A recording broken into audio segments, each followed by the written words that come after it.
Bonjour, je suis une citoyenne gabonaise et vivant en Guinée équatoriale. Je viens auprès de vous, chers Gabonais, chère famille, cher peuple gabonais. Je suis une Gabonaise. Je m'appelle Apenje Clémentine. Alors je viens auprès des autorités compétentes, auprès de le candidat, auprès du président de transition, Oligui Nguema. Je viens auprès de vous avec toute la douleur d'une femme gabonaise. J'ai été mariée avec un Libanais pendant 18 ans. Alors ce Libanais vivait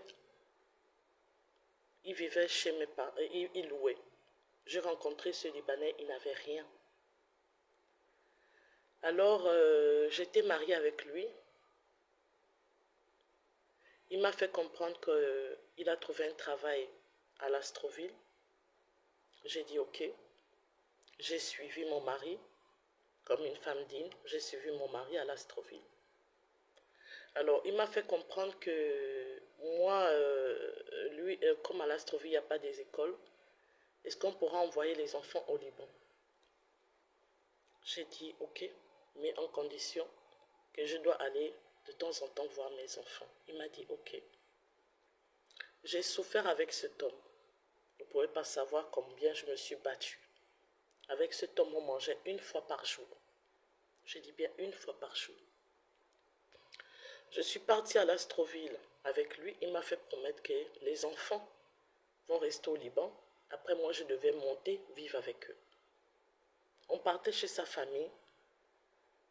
Je remarquais que mes enfants avaient du mal à s'exprimer. Dès que je parle avec les enfants, ils paniquent. Je sentais vraiment une panique dans leurs yeux. Les enfants n'arrivaient pas à s'exprimer. Moi-même, quand je partais au Liban, je n'avais pas la paix. Je passais mon temps à nettoyer leur maison. Ils font de la nourriture à en verser par terre. Je vivais avec cet homme, je serrais la ceinture parce qu'il disait que les enfants sont au Liban. Alors je supportais avec cet homme. Et alors, il a fait semblant, oh non, il faudrait qu'on économise pour qu'on puisse acheter une maison au Liban. D'abord de un, quand on partait chez sa mère, on était gênés. Il y a la mère qui habite là-bas. Il y a 2 hommes qui habitent là-bas. Il y a la petite fille de sa mère. On était une affaire de 7 dans une maison. Une maison vraiment pas très jolie, délabrée. Alors je me sentais gênée de pouvoir dormir, partager la chambre avec mes beaux-parents, partager la maison avec mes beaux-parents. Moi, en tant que femme qui veut la réussite de son mari, je lui ai dit de prendre un appartement. Alors, dès qu'il a vu, je commençais à aller au Liban rarement. Il a commencé un jour, moi je suis une femme battante. C'est pas parce que je vis avec un Libanais que je ne dois pas travailler. Le peu d'argent qu'il me donnait, j'ouvrais les magasins. Tout le monde me connaît à Libreville. J'ouvrais mes magasins, je voyageais. Alors un bon jour, je lui ai fait comprendre que bon écoute, moi je trouve que les affaires sont mieux à Dubaï. Alors il me paye le billet, il me fait partir à Dubaï. Je lui dis, bon, j'aimerais ouvrir un restaurant là-bas parce qu'à Dubaï, c'est bien de faire le restaurant. J'aimerais ouvrir un restaurant là-bas. Alors, je m'en vais à Dubaï. À mon retour, je vois qu'il est parti à la police. Il a dit à la police, abandon de foyer. J'ai dit, abandon de foyer comment? Dès que j'arrive, je trouve les policiers devant la maison. Je dis, attends, on va parler, j'arrive.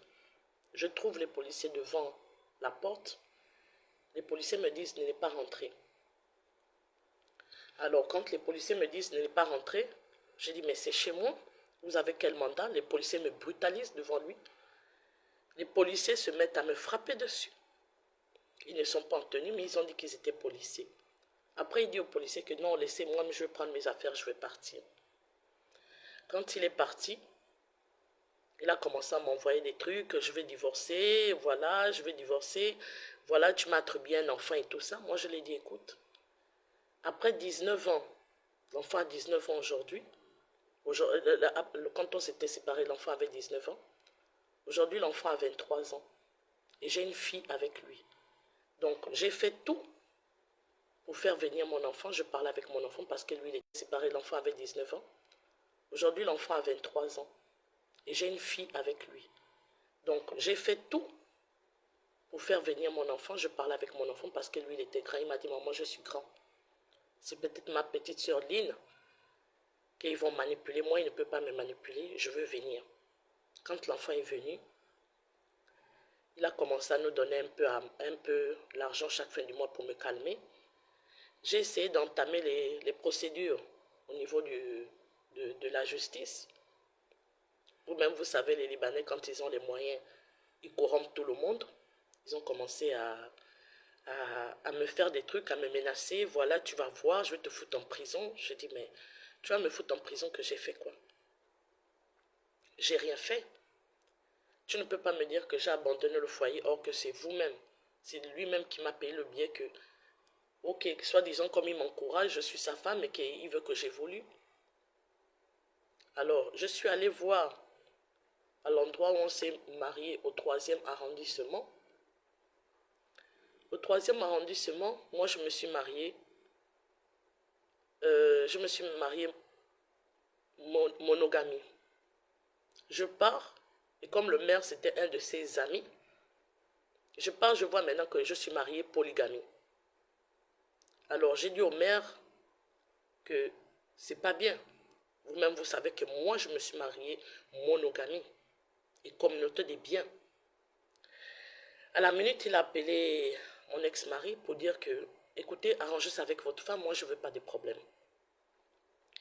Quand j'ai vu comme ça, il me faisait la misère parce qu'il savait que s'il me donnait l'argent, je suis sortie de là-bas, zéro. Donc il me faisait la misère, je n'ai pas pu prendre un avocat.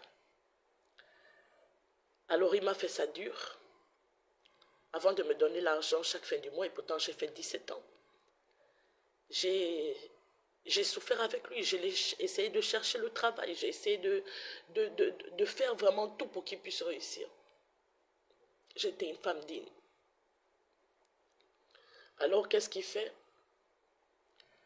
Je lui ai dit, écoute, j'aimerais parler avec ma fille, s'il te plaît. Il m'envoie 400 000 francs et j'en ai vraiment besoin parce que il m'a laissé à la rue. Je n'ai pas où dormir. Je n'avais pas où dormir.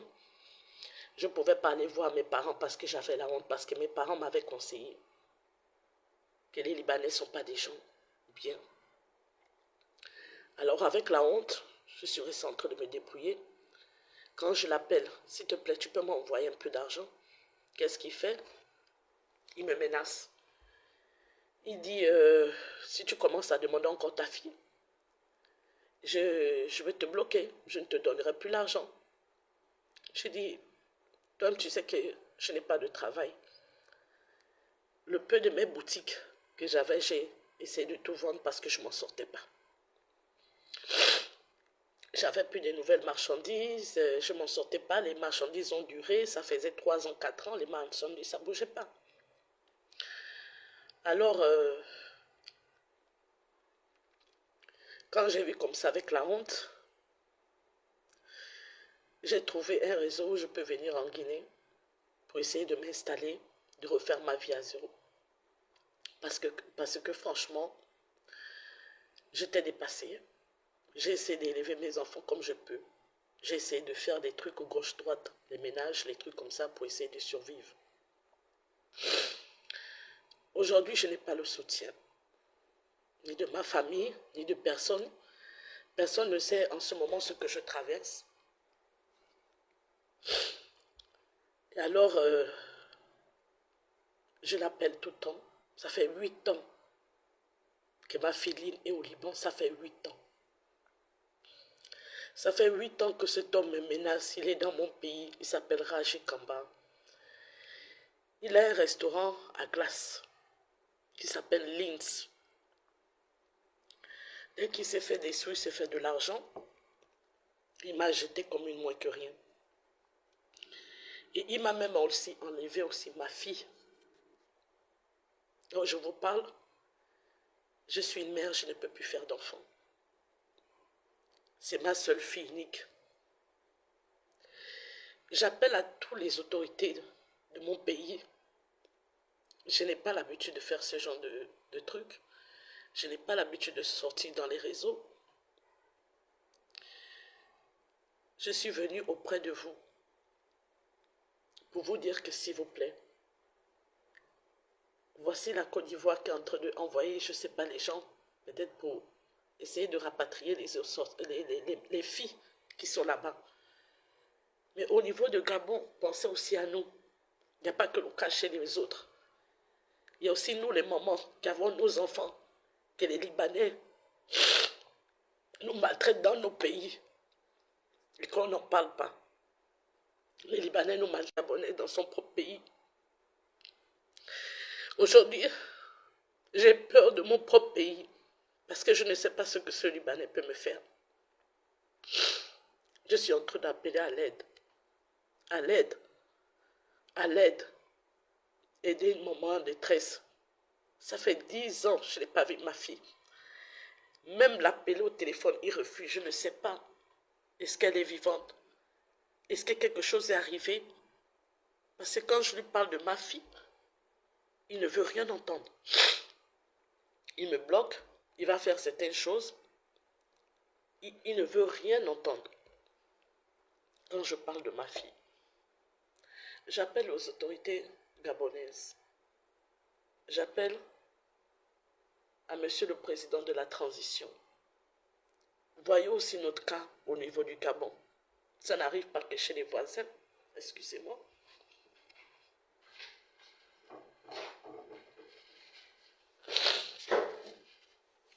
Ça n'arrive pas que chez les voisins, chez les autres. Ça n'arrive pas que chez eux. Je demande aux autorités gabonaises, s'il vous plaît, faites aussi un effort pour nous. Il n'y a pas que chez les Ivoiriens. Les Libanais font du sale. Moi, j'étais au Liban. Le raciste est terrible. Le racisme est terrible. Je me mettais sur le côté, je voyais mes sœurs africaines. J'avais mal au cœur. Les Libanais sont des méchantes personnes. Vraiment, je ne connais pas encore. Je connais qu'une seule personne qui a essayé de m'aider. Un YouTuber qui est un Libanais qui a essayé de m'aider. Mais ces gens-là maltraitent les Africains en général. Il faut aller là-bas pour voir ça. Quand on voit nos sœurs qui sont maltraitées, il y a le raciste. Même les métis, il y a du raciste. Ils ne se mélangent pas.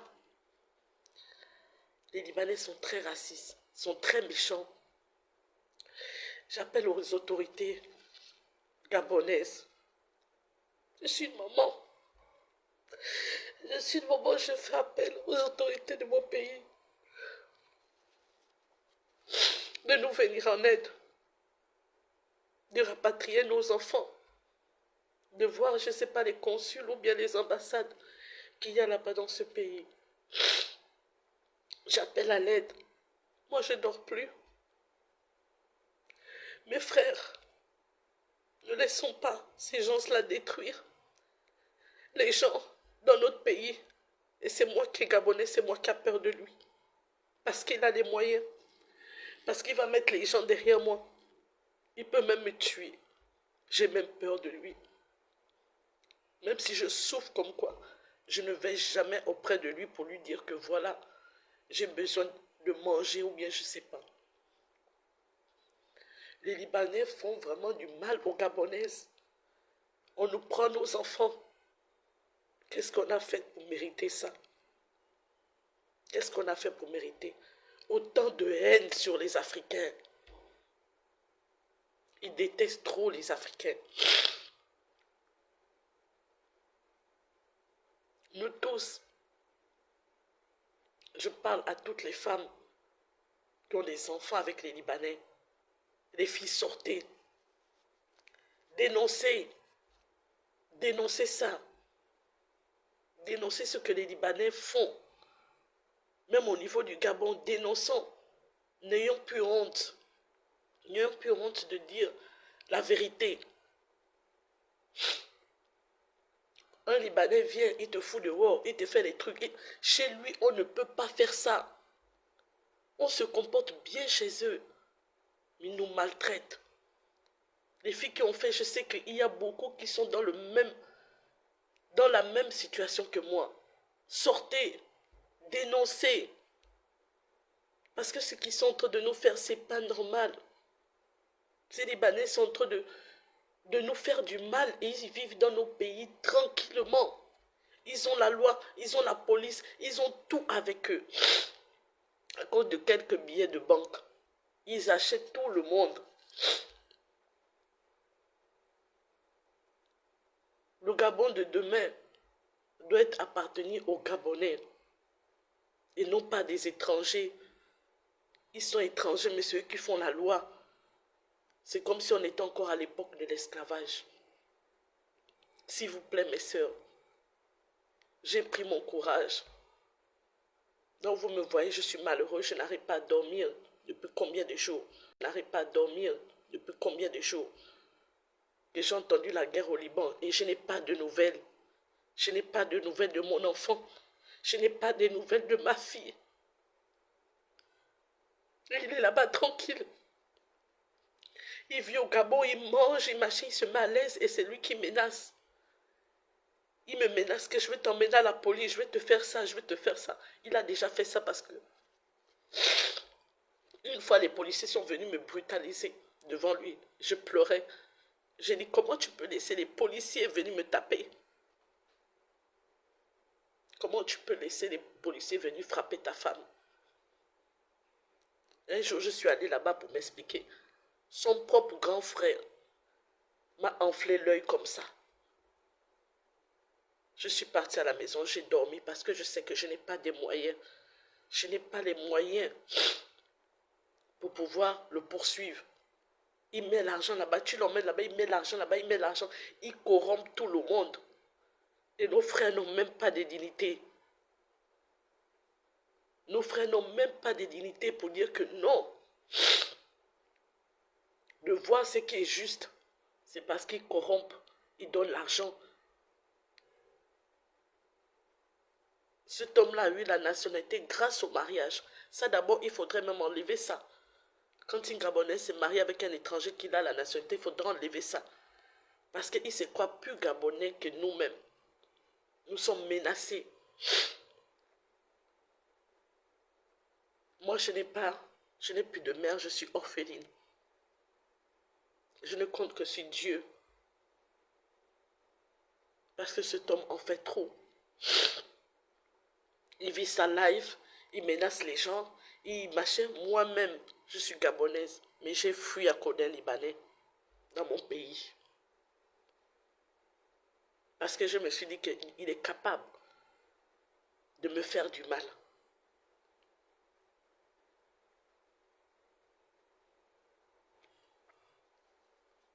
Le Gabon les appartient. J'appelle à toutes les filles de dénoncer. Dénoncer ce qui est en train d'arriver. Sortez. Exprimez-vous pour que l'État puisse avoir pitié de nous et prendre ce cas au sérieux et attraper ces Libanais et nous ramener nos enfants. J'appelle aux bonnes volontés. J'appelle à l'esprit ceux qui ont le cœur d'une mère. Tu as accouché ton enfant. C'est pas pour le bazarder et ne plus le voir. Je suis là, je pleure ma fille, comme si je pleurais un cadavre. Parce que je n'ai pas de nouvelles. Je ne peux pas vous dire aujourd'hui, est-ce que ma fille est vivante? Qu'est-ce qu'il a fait de mon enfant? Je ne sais pas. Je n'ai pas de nouvelles de ma fille. Je n'ai pas de nouvelles de ma fille. Et il est là-bas, il se pavane à Libreville. C'est eux qui ont la force, c'est eux qui menacent les gens, c'est eux qui font tout. S'il vous plaît, aidez une maman en détresse. J'appelle à l'aide à toute autorité, toute personne qui vient bien m'aider. Je vous en prie, aidez-moi. Aidez-moi à récupérer mon enfant au Liban. Je fais cette vidéo. Je supplie les mamans. Je supplie le gouvernement. Je supplie mes frères et sœurs. Chers Gabonais, ça n'arrive pas qu'aux autres. Nous-mêmes, on est menacés. Les mamans, sortez. Dénoncez. N'ayez pas peur. Moi, aujourd'hui, j'ai pris mon courage. Je suis quelqu'un qui vit dans son coin. Je n'ai pas de... Je suis quelqu'un assez discret. Mais aujourd'hui, je dis trop, c'est trop. Je vais prendre mon courage et parler. Et expliquer. Pour que le gouvernement puisse faire quelque chose pour nous. Et nous ramener nos enfants. Je vous en prie.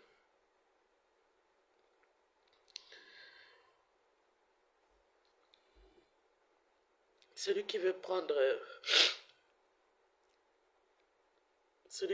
mon numéro, me laisse un message. Les gens de bonne volonté qui veulent bien m'aider, me laissent un message. Et comme ça, je rentre en contact avec vous. S'il vous plaît, aidez-moi à récupérer ma fille. Aidez-moi, s'il vous plaît. Nous sommes nombreuses dans ce cas. Nous sommes nombreuses au Gabon. Nous sommes nombreuses dans le monde où ces gens prennent les enfants des gens et disparaissent et ils sont bien là dans notre pays. On ne fait rien. On ne fait rien, on ne peut rien les faire parce que ils corrompent. Là où ils partent, ils donnent l'argent, ils donnent l'argent, ils donnent l'argent. Où est notre dignité à nous, les Africains?